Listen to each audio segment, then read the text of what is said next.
So welcome. Um, we will be releasing Istio 1.7 on Friday. Hopefully this item that I did over the weekend can go in, fixing some compatibility problems with the most recent Kubernetes. And let's talk about what we're going to do next for November for 1.8. Mitch and I worked on this last week. We wanted our focus to be sort of dividing up, so two things. One is dividing up the work, or not the work, dividing up the effort for user experience between sort of the three or more stakeholders. You know, Stephen had some personas. I usually divide into three sort of stakeholders: our end users, the people who are administering either themselves or the cloud providers who are administering Istio, and then third-party developers like Kiali people who are looking for hooks to get their work done. So what I try to do for a lot of this is to break things up into how we would address sort of each person. We're also going to try a user story here, which I'll let Mitch tell, to sort of set the stage for what we want to do in 1.8. Mitch, do you want to take over this story? Yeah, sure. So the idea for this section is more than just addressing the specific tasks we expect to accomplish in the 1.8 timeframe. I'd like to talk to the TUC about where we've come from and where we're going as a working group. And so I don't have a right to tell this story on my own. It's definitely intended to be collaborative. So I hope that you guys will provide feedback and correction where this looks like it doesn't describe either where we've come from or where you guys would like to see the group go. The first paragraph really, I start with a competitive analysis of Istio, which basically says that we win on capabilities. Our service mesh is, I think, widely viewed as the most feature-rich service mesh offering that is out there today. But where we are often taken to task and where we find that we are often not serving our users as well as we'd like to is with regard to usability, which means that user experience is probably the key strategic initiative for the project over the coming year. Second paragraph, begin to talk about the working group and the way that we've worked previously, which I think has been sort of characterized by taking work from the other working groups, features, new capabilities, and just exposing them through Istio Cuddle, making sure that they have nice, useful tooling around them, which has value. And the Istio control tool has become really integral to the process of using Istio, which has been great. But on the downside, this has had the effect that we often aren't involved in feature creation. We're often engaged very late in the development process, where we're sort of doing bolt-on usability, you might say. And then in addition, the product Istio has moved in several directions that Istio control has not been able to keep up with. I'm thinking in particular about multi-cluster, to some degree multi-control plane, although I think we've done a better job there, VMs, central Istio-D. Because we're engaged late in the process, there's only so much we can contribute to these discussions. So looking forward to the next year, moving the needle on Istio's user experience is going to require a different strategy than we've used in the past. I think we as a working group are going to need to become more engaged in the other working groups' process of innovation. In addition, we're going to need to begin becoming the source of user-focused innovation, where we're not simply looking at adding a feature to Istio control or covering a new environment that Istio is deployed to, but actually from the ground up developing user-first features within the user experience working group. And this is sort of an inversion of how it's worked before, right? The innovation tended to start in the other working groups and flow towards us. There is a cost to this. It's going to cost us in performance. It's going to cost us in cadence on some of the capabilities that we're releasing in Istio. But those sorts of trade-offs and costs need to be evaluated in light of how important it is to improve the user experience of Istio over the coming year. A new capability, a new environment that we can run in is not likely to differentiate Istio from its competitors substantially, because we already win on those dimensions. Again, it's user experience that really where we are failing to meet the expectations of our users, in my opinion. So it's not only on the UX working group to achieve this over the coming year. We specifically share this goal with the test and release working group and the documentation working groups, because if the capabilities of Istio are not usable or are of low quality, that is, they break frequently or are not well documented, any of those will keep even the most awesome features from being usable by our users. So it's important to understand that this is a shared goal, but our unique role within that shared goal is, I think, around user innovation, as separate from quality and documentation. And then the last looks at specifically the 1.8 release and what we're trying to accomplish towards this goal here in 1.8. Particularly what we're looking at is moving all of the Istio control functionality into APIs that are accessible to users such as Kiali, users who are trying to do DevOps and are not using Golang or Bash, users who perhaps want to interact with our logic from Python or other places. This has already really begun in 1.6 and 1.7. We've made progress towards moving to APIs, but that's going to continue in 1.8. And there's a number of advantages. You can secure an API using RBAC, which is a very familiar way of doing things, which we didn't really have before with things like Istio proxy status and proxy config. So it's a better security posture. We also hope to have more shared APIs with the Envoy project.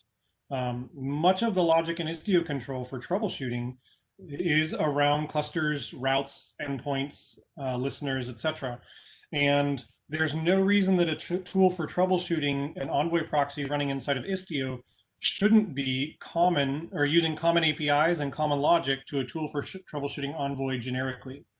And so there's some work towards sharing those APIs with the Envoy project and making sure that tooling works both inside and outside of Istio when we're dealing with that level of abstraction. So our hope is that this will meaningfully move the needle for our users. It does solve some of our environmental problems that we've talked about in the past with regard to VMs and central IstioD, etc. And I hope it also improves the experience for our third-party vendors like Kiali as they seek to integrate more closely with things like Istio analyzers, etc. So that's about 7 minutes on the nose time-wise, which is what I was aiming for. What do you guys think? Does this story make sense to you? Is this how you see where we've come from and where we're going as a working group?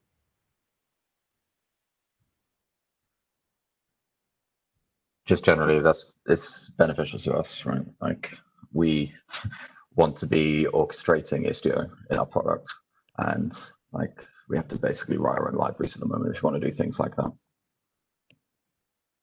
So it's definitely a plus one from us. Great. Excellent. Do you have any concrete requirements that you think we should add for 1.8, Liam, that would help with that? Nothing concrete. One thing that is coming down the line that we want to address, which is going to be absolutely horrible to address, is when we're orchestrating configuration changes in Istio, we want to be able to trace all the way from user interaction with our system through to it getting axed by an Envoy. That's what we want eventually. Now that's going to require upstream work in Istio and Envoy. So this, like, it's going to need to be a collaborative event. But that's like the one thing we're super interested in this area. Yeah, Liam, I've been working a little bit with Sriram on that, and I think it's totally possible with data that is already collected by the big status mechanism. It's just a matter of exposing it in a new way. Oh, interesting. Okay. Is there any design docs on that type of thing? I promised him one, but I haven't written it yet. No worries. Just ping me when you look at it. We'll do. Okay. Also, we're working with the Envoy project on that same topic because we're using Axe as sort of a proxy for config being actually data. It's Yeah. the best thing that we have today, but it is known to not be 100% accurate. So we're working with the Envoy project on a better signal there. Nice.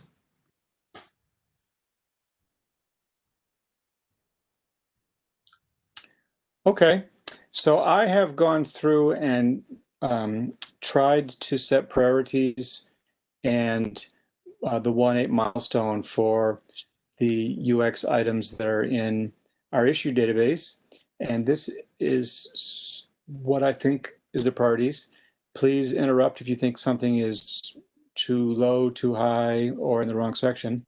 I broke the roadmap into the 3 stakeholders that I talked about earlier. So first I'm going to talk about the things affecting end users. I think for me, a P0 is the federative view of XDS events, which is what's needed to get correct answers in sort of a remote or central control plane when Istio has been scaled up past 1 pod. I'm still not sure who's going to do that, but that needs to be done for sure. The other thing that we've gotten a lot of requests from is the authn subcommand and endpoint, and that needs to be restored as a XDS event and in the CLI.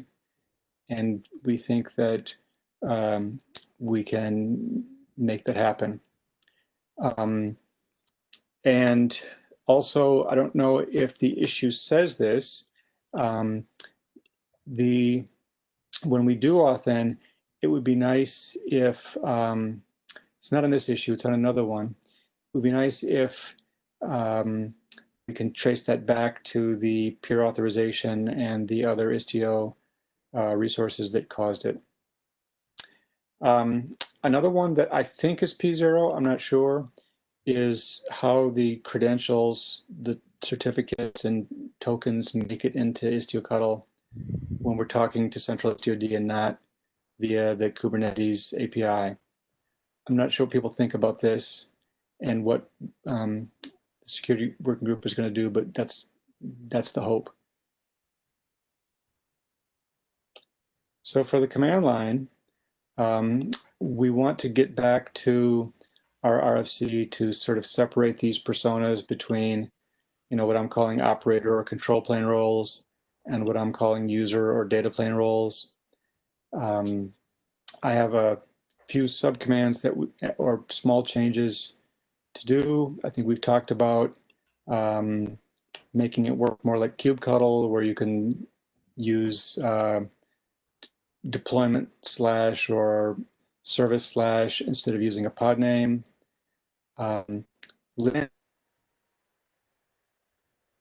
John Howard did not like them, so that discussion is happening there. That's just a P2.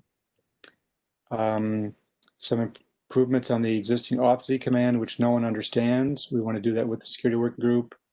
A little command to get the Envoy version, and so I feel that our current proxy status doesn't give enough information about TLS. So I tried to incorporate that here. What I found was that if you do proxy config listeners, it'll sort of tell you with the new stuff in 1.7, sort of in a confusing way, some things about what's happening. I didn't feel this was enough. I feel that what we need to do is have a command that outputs the TLS settings that the pod is using in a way that matches our documentation. Also, I want to task the networking group to, on the listener for inbound, the listener on 15.006, to put some metadata there, taking back to the Istio resources like peer authorization that set up that, so users can sort of see which of their resources are causing them to be strict or permissive. I think that's going to be super important. For analyze, we already have in progress some work to get the line numbers in. I want to do the duplicate match analyzer that Greg Hansen asked for. And John Howard has said we shouldn't do anything for Envoy filters because it's supposed to be a wildcard. So I've got nothing in plan for that, although I still feel like there's too many ways to shoot yourself in the foot on that. As a stretch, I don't have an issue for that. Ram, Venom, and I have been talking about some kind of trace routes or ping or TLS verifier tool. That may be just in the Istio ecosystem or something. It would be good to know if communication is really there. And I'm thinking it wouldn't work like our usual stuff. It might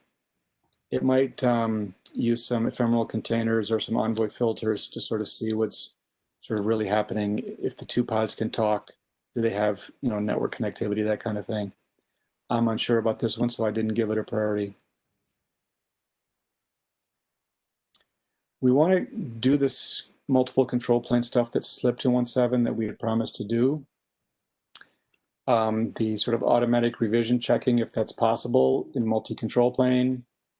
A better way to list control planes, which doesn't mean really listing them, because as Costin has pointed out, there could be an infinite number of remote control planes, but to sort of list maybe injectors or the ones that are currently running in your cluster. Fix the bugs and wait. Do any other team members have anything that's user facing that we should do in 1.8?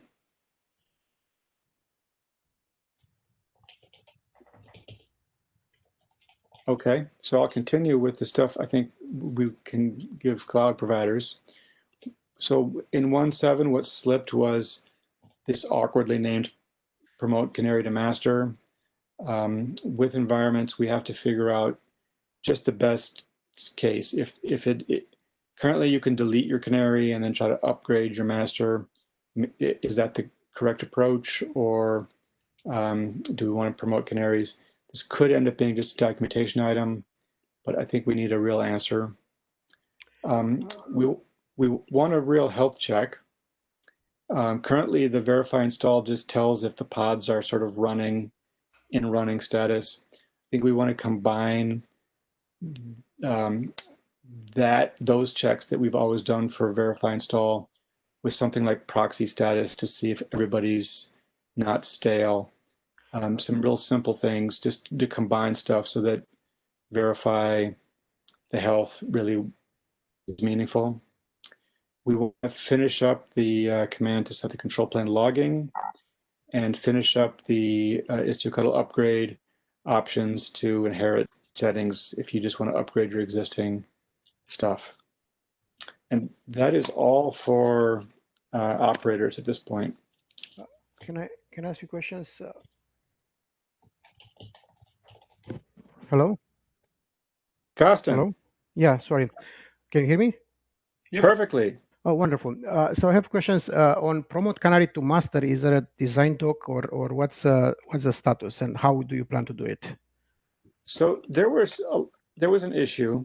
There was a lot of confusion about this, and a lot of it is about the way a control plane is called the master is like the master is allowed to get the Istio injection equals true label and control. The other ones have weird labels to control injection. You mean Canary and master, or do you mean because in reality we'll have multiple revisions. I mean, Canary is just an example. It says basically you can have revision 1.6, you can have revision 1.7, revision 1.8, you can have revision 1.8 with blah. And there in reality there are multiple revisions, and you have 1.6.1, 1.6.2, and 1.6 and so forth. Yes. What we don't have is a story for you install a new revision, and then you want that revision to take over all the traffic that was given to Istio injection equals true. What is Istio injection equal true? Do we even still have that? So there's a special label, Istio injection equals true, that means that the master control plane sort of gets the traffic. So when you install a revision, it becomes confusing to tell all of the pods to follow that, to be injected by that revision. I see. My understanding is so there are two ways to control injection. One is with istio.io/rev, where you explicitly target a specific revision, and you can say, I want this workload to use Istio 1.6. Yes. Or 1.6.1 or a specific. And then there is the other one, we say Istio injection equal enabled, which is kind of the legacy one. Is it something we want to preserve? I mean, kind of the wildcard, I don't care what it is, just give me something. I would be happy. So I don't have a strong sense of what users want.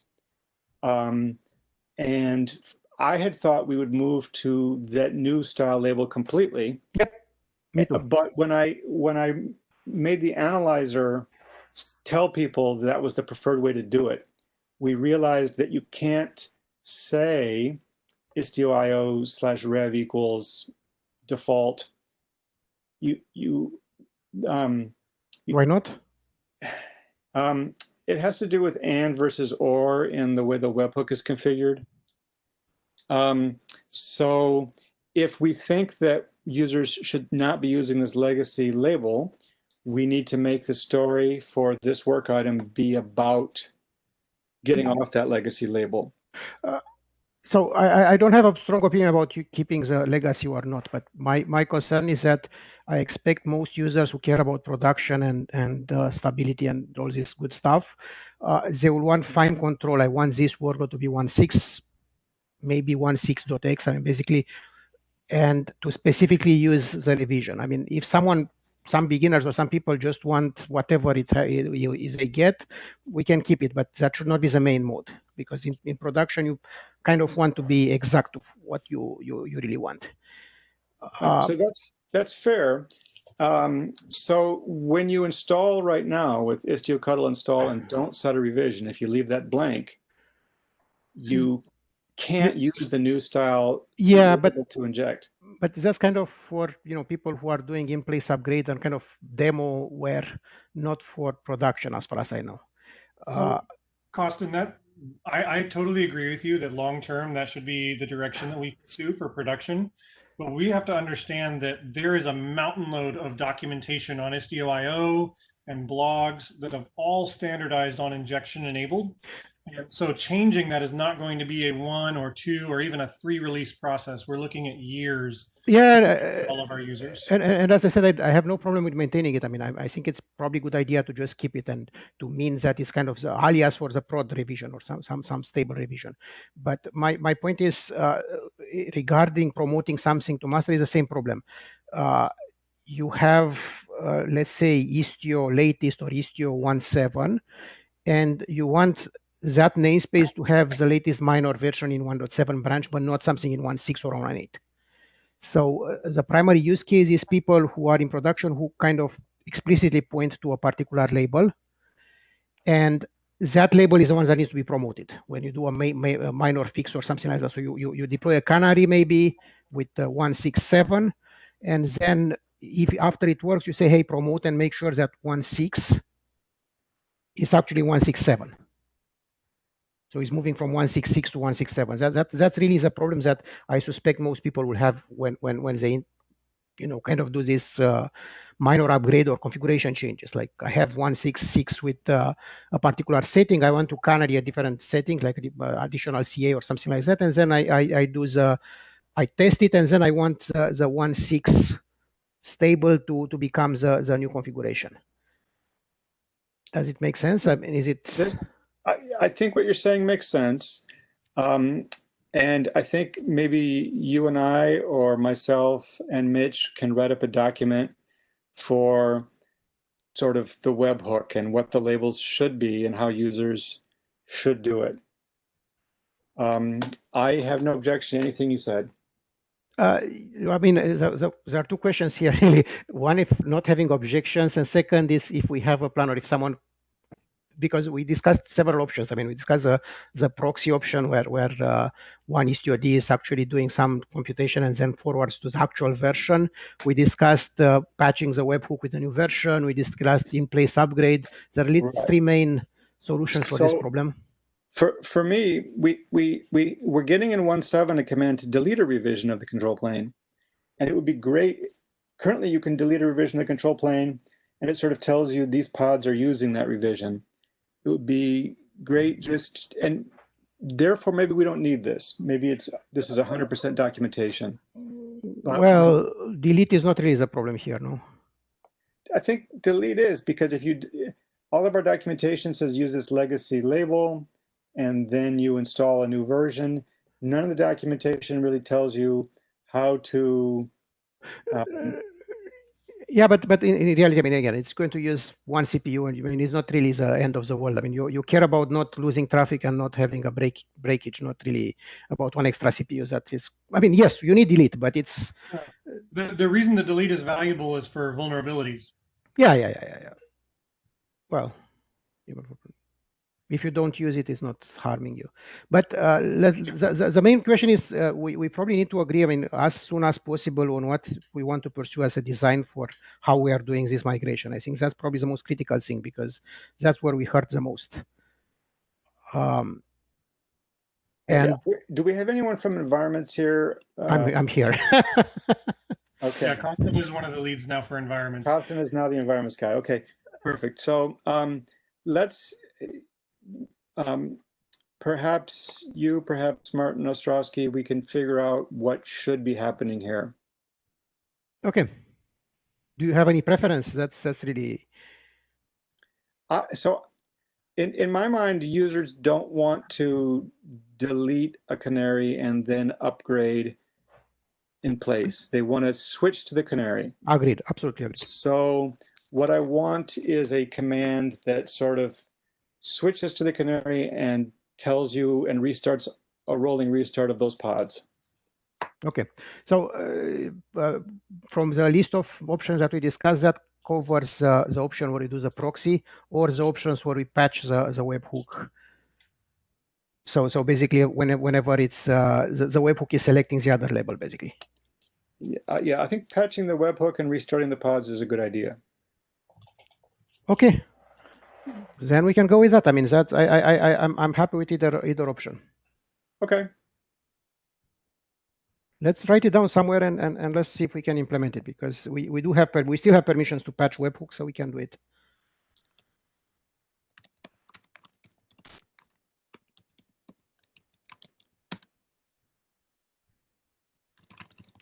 Keep in mind with central Istio at the end, with you know, we probably will have some GFE, some more control over, sorry, some gateway control over routing. So the other option may also be something we can support. The only concern I have with webhooks is that it's kind of high privilege, and it's something that it's probably better avoided. And but anyway, okay, we can start with that. See how it goes. Okay. Perfect. I'm happy. Thank you. So I think they're before, I think is doubly listed here.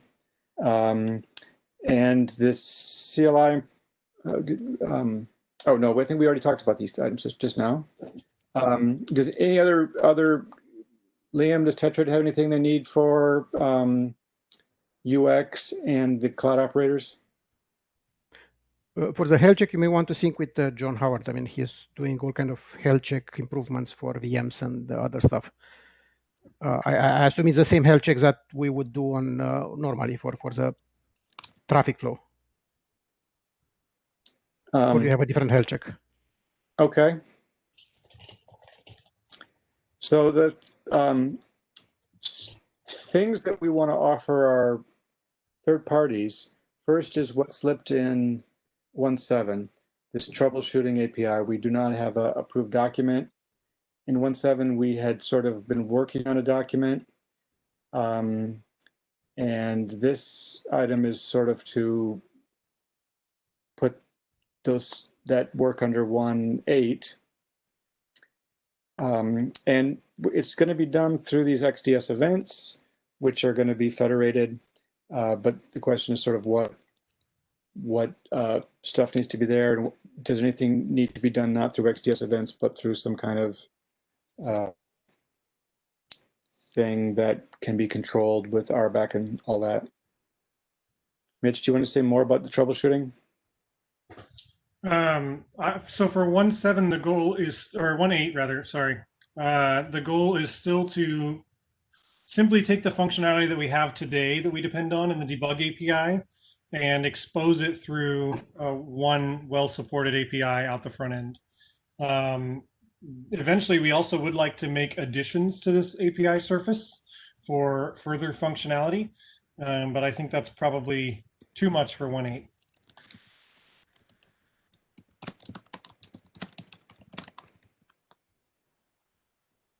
Additionally, this troubleshooting API will be a blocker for the central Istio beta. It's required for operability on central Istio.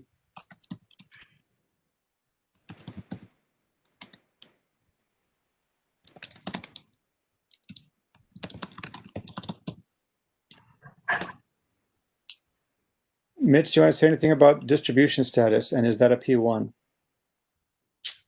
Yeah, I think P1 is appropriate. Costin is working on an alternate interface for evaluation in the 1.8 timeframe, and we'll be working on comparing those.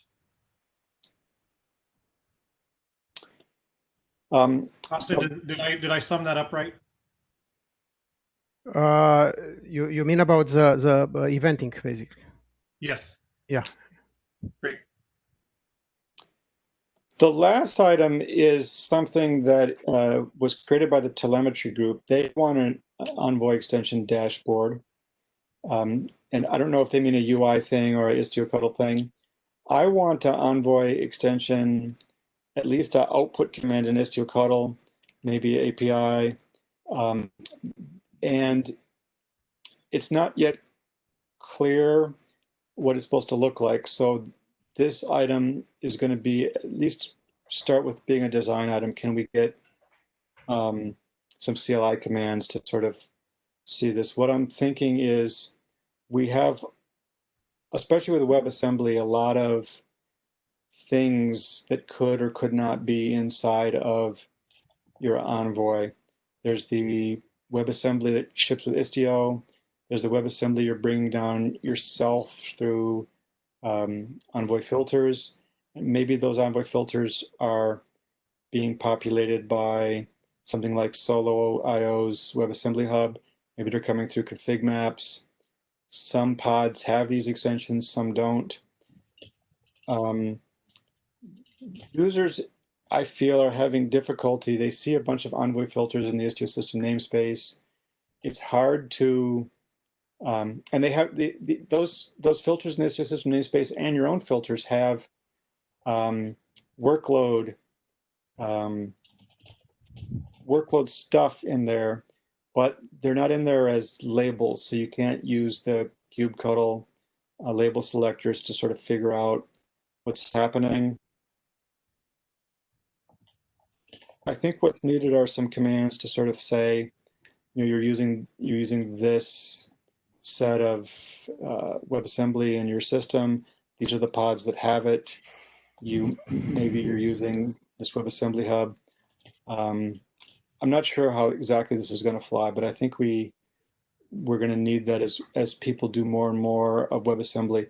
I get so many questions from people who want to leap into WebAssembly already and don't know where to get started. So some of these commands are going to be driven by sort of how I get people started.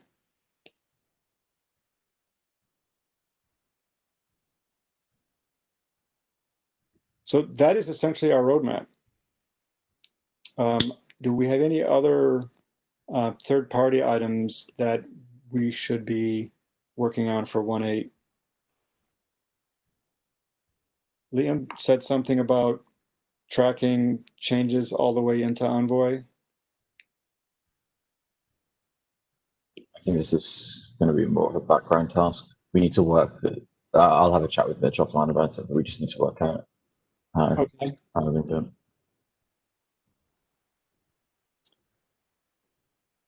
Yeah, ideally, I think that would fall under the troubleshooting API. Whether it's implementable in 1.8 is a different question, but I think that's the strategic direction there. Yeah. Our interest as well is around building traces up as well. So like distributed tracing all the way through. which is fun with asynchronous communication. We'll find out how that goes. Oh, interesting. So you would like emit a trace span to whatever the Istio tracing plugin is enabled? Not necessarily an Istio one, maybe like an external one, but wherever we want to send it, right? That's kind of what we're interested in. Because otherwise you're monitoring. Well, I guess actually it's not really monitoring Istio with the Istio trace span. But yeah, we can discuss offline. But yeah, Cool. trace span. So 1.8 is scheduled for November. So the stuff that we're doing here is going to be all the stuff that we do for the rest of the year. Do we think these goals are too big, too small, in the right direction, in the wrong direction?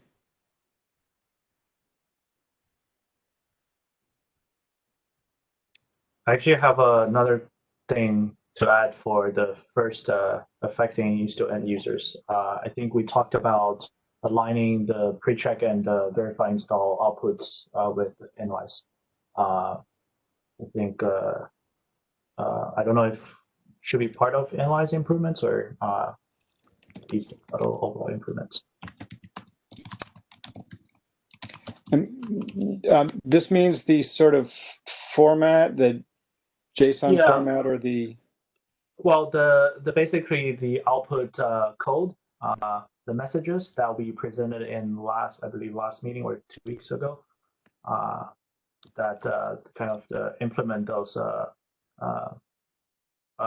message code ranges. Okay. There's actually already PRs going on for that. It's just not fully implemented yet, but it's already ongoing. Okay. I saw some items. I've trusted that you have this all under control, so I haven't dug very deep into them. Yeah, I can actually link the PR here. So, well, actually the issue here. So. Okay. Yeah. Yeah, you can assign that to me, and I will take charge of that.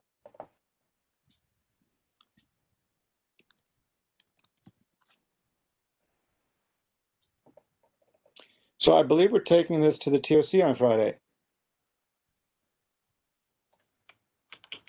My guess is that will be delayed a week between Lynn and Louis and others being absent. I'm thinking it'll all get pushed back, but yes, at the next TOC meeting, we should be presenting this. Okay, so for 1.7, we were only able to get sort of half of our stuff done. We had promised more than we were able to do because we spent a long time understanding sort of what we were allowed to do in terms of adding our own XDS events, and in terms of environments, sort of we depended on them for things like deleting a control plane, which they ended up doing, but not till the very end. So I don't want to have another thing in November where I'm telling Shweta that I didn't finish everything. Do we think we could do all these things?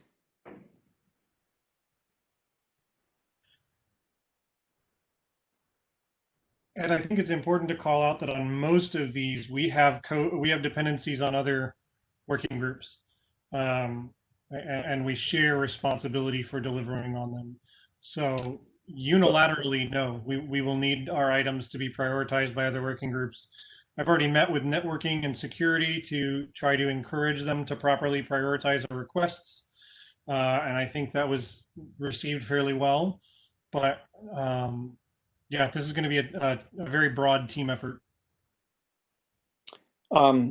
That's good. And I'm going to try to go to the networking meeting on Thursday and convince them to add metadata to the listener for strict versus permissive and that kind of thing.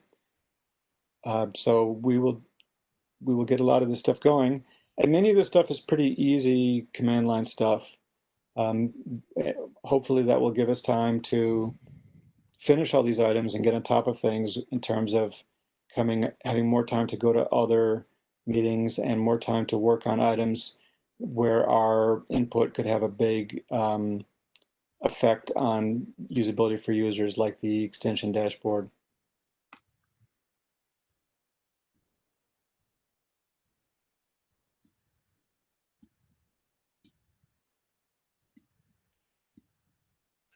Okay, great. Do we have anything else? Do we have anything also for next week?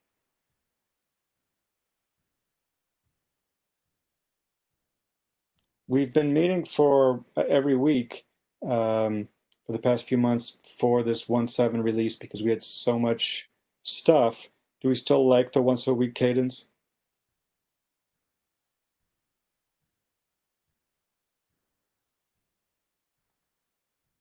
And for my part, it doesn't feel like we have enough material for once a week at the moment, but I expect that if we start moving on all of the designs that we're committed to here, we're going to have a lot of design docs being evaluated over the next 4 weeks. So it might be, while today's is short, I don't know that I would expect it to continue being short, if that makes sense. Fair enough. Okay, I will see everyone next week.